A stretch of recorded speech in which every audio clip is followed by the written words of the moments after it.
డిపార్ట్మెంట్లో special intelligence branch చాలా కీలకమైన విభాగం. రాష్ట్రం దేశ భద్రతకు భంగం కలగకుండా ఉండేందుకు ఎస్ఐబి ద్వారా ఆపరేషన్స్ నిర్వహిస్తూ ఉంటారు. ఇందుకోసం కేంద్ర హోంశాఖ అనుమతితో ఫోన్ ట్యాపింగ్ టెక్నాలజీని వాడతారు.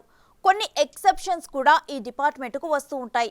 సరిగ్గా ఈ అవకాశాన్ని ప్రణీత్ అండ్ కో వాడుకున్నారు. కథ నడిపించారు. తెర వెనక స్టోరీ నడిపించిన వారు చివరికి పూర్తిగా ఇరుక్కున్నారు. ఇప్పుడు ఇవన్నీ చూస్తే ట్యాపింగ్తో ఇంత జరిగిందా అని కామన్ పబ్లిక్ అనుకుంటున్నారు.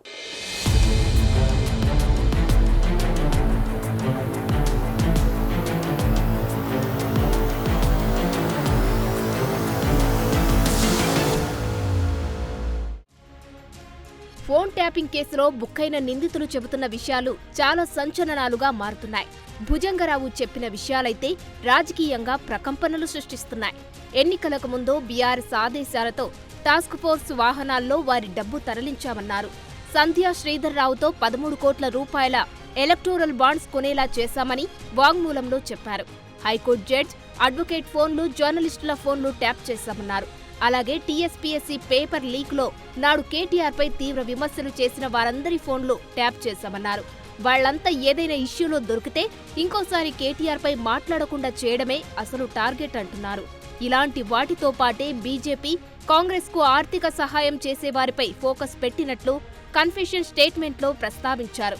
ట్యాపింగ్ చేయడం, గ్రౌండ్లో ఎస్ఓటీ, టాస్క్ ఫోర్స్ టీంల సహాయంతో ప్లాన్ను ఎగ్జిక్యూట్ చేయడం ఇదే జరిగింది. అంతా చట్టవిరుద్ధమని తెలుసు. అయినా సరే చేశామని నిందితులు ఒప్పుకుంటున్న పరిస్థితే. ఫోన్ ట్యాపింగ్ సమాచారం ఆధారంగా టాస్క్ ఫోర్స్ డీసీపీ హోదాలోనే రాధాకిషన్ రావు ఆధ్వర్యంలో తనిఖీలు నిర్వహించి వివిధ కంపెనీలకు చెందిన డబ్బుతో పాటు ప్రతిపక్ష పార్టీల డబ్బును సీజ్ చేయించిన విషయాలు వెలుగులోకి వస్తున్నాయి. ఇటీవల అసెంబ్లీ ఎన్నికల టైంలో పోలీస్ తనిఖీల్లో దాదాపు 350 కోట్ల రూపాయల క్యాష్ సీజ్ చేశారు. ఇందులో ఎక్కువ మొత్తం హవాలాకు సంబంధించినదే. 300 కిలోల బంగారం, 1000 కిలోల వెండి కూడా స్వాధీనం చేసుకున్నారు. హవాలా రూట్లో వెళ్లే వారినే ప్రణీత్ రావు టీం టార్గెట్ గా చేసుకుందని పోలీసులు అనుమానించారు. హవాలా డబ్బు విషయంలో ఎవరూ ఫిర్యాదు చేయరని భావించడమే ఇందుకు కారణంగా చెబుతున్నారు.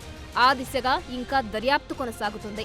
ఫోన్ ట్యాపింగ్ వ్యవహారంలో విచారణ ఎదుర్కొంటున్న నలుగురు ఉమ్మడి నల్గొండ జిల్లాలో వివిధ హోదాల్లో పనిచేశారు.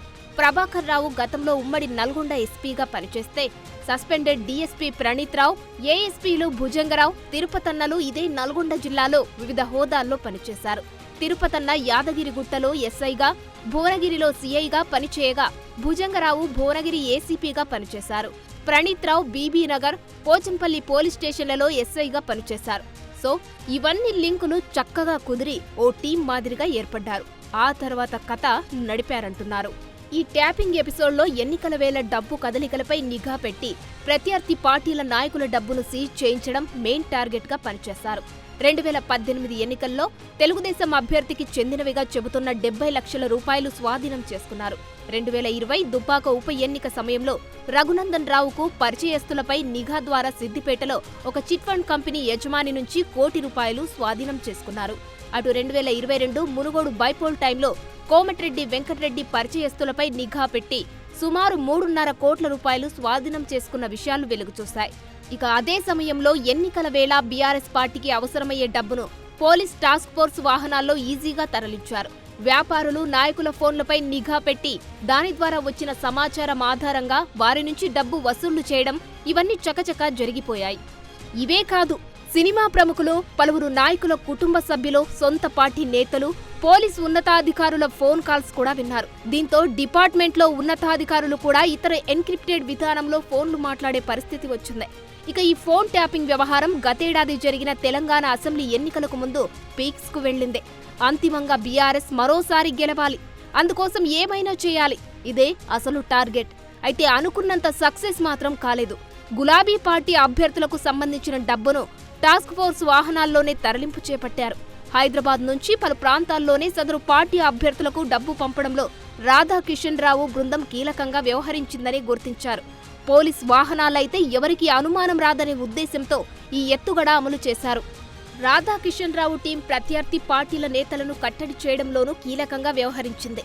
దీనికోసం ముందుగా పలువురు నేతలు, వ్యాపారుల ప్రొఫైల్స్ తయారు చేసి ఎస్ఐబి ఆఫీసులో ప్రణీత్ రావుకి ఇచ్చేవారు. అతను వారి కదలికలు, కార్యకలాపాలపై ట్యాపింగ్ డివైజెస్తో సేకరించి తిరిగి రాధాకిషన్ రావుకు చేరవేసేవారు. దీని ఆధారంగా రాధాకిషన్ రావు బృందం గ్రౌండ్లో ఆపరేషన్లు చేపట్టి ప్రధాన పార్టీ ప్రత్యర్థుల్ని కట్టడి చేసేవారు. ఇది జరిగిన కథ. అటు భుజంగరావు కూడా ఇలాగే ప్రైవేటు ప్రొఫైల్స్ తయారు చేసి గేమ్ నడిపించారు. భువనగిరిలో ఏసీపీగా ఉన్న భుజంగరావు అదనపు ఎస్పీగా పదోన్నతి పొందిన తర్వాత తొలుత ఏసీపీకి ట్రాన్స్ఫర్ అయ్యారు. అయితే ఆయన విధుల్లో చేరకముందే ఇంటెలిజెన్స్లో నియమిస్తూ ఉత్తర్వులు జారీ అయ్యాయి. అక్కడ పొలిటికల్ ఇంటెలిజెన్స్ విభాగంలో పనిచేస్తూ ప్రైవేటు ప్రొఫైల్స్ను ప్రణీత్ రావుకు అందించినట్లు దర్యాప్తులో వెల్లడైంది. కేసీఆర్తో పాటు ఆయన కుటుంబ సభ్యులపై, నాటి ప్రభుత్వంపై తీవ్రంగా విమర్శలు చేస్తున్న తీర్మాన్ మల్లన్నను ప్రభాకర్ రావు ఆదేశాలతో 2021 ఆగస్టులో చిలకలగూడ పరిధిలో నమోదైన బెదిరింపుల కేసులో భాగంగా అరెస్టు చేశామని తాజాగా రాధాకిషన్ రావు స్పష్టం చేస్తున్నారు. 2021 ఎమ్మెల్సీ ఎన్నికల్లో ఇండిపెండెంట్గా పోటీ చేసినప్పుడు మల్లన్న తీవ్ర స్థాయిలో పోటీ ఇచ్చారు. ఆయనను రెగ్యులర్గా వాచ్ చేయాలని ప్రభాకర్ రావును నాటి ముఖ్యమంత్రి ఆదేశించినట్లుగా వాంగ్మూలంలో పేర్కొన్నారు రాధాకిషన్ రావు. అటు 2022లో ఎస్ఐబి ఇచ్చిన సమాచారంతో సైబరాబాద్ పరిధిలోని సునీల్ కనుగోలు కార్యాలయంలో హైదరాబాద్ సిటీ పోలీసులు, సిసిఎస్ పోలీసులు కలిసి సోదాలు నిర్వహించారు. ఈ సందర్భంగా పెద్ద మొత్తంలో ఎలక్ట్రానిక్ డివైజెస్ స్వాధీనం చేసుకున్నారు. కాంగ్రెస్ నాయకులకు సంబంధించిన కీలక సమాచారం సేకరించి వారికి ఆటంకం కలిగించే ఉద్దేశంతోనే చట్టవిరుద్ధంగా ఈ సోదాలు నిర్వహించారని అప్పట్లో పెద్ద ఎత్తున విమర్శలు వచ్చాయి. 2023 అసెంబ్లీ ఎన్నికల్లో బీఆర్ఎస్ ఓడిపోయిన తర్వాత ప్రభాకర్ రావు, రాధాకిషన్ రావు రాజీనామా చేశారు. ఖచ్చితంగా తాము దొరుకుతామని తెలిసి కూడా ట్యాపింగ్ చేసిన విషయాన్ని తాజా కన్ఫెషన్ స్టేట్మెంట్స్లో చెబుతున్నారు. సో ఇది ఇంకెన్ని మలుపులు తిరుగుతుందో చూడాలి. దర్యాప్తులో ఇంకెన్ని కొత్త కోణాలు వెలుగు చూస్తాయో తేలాల్సి ఉంది.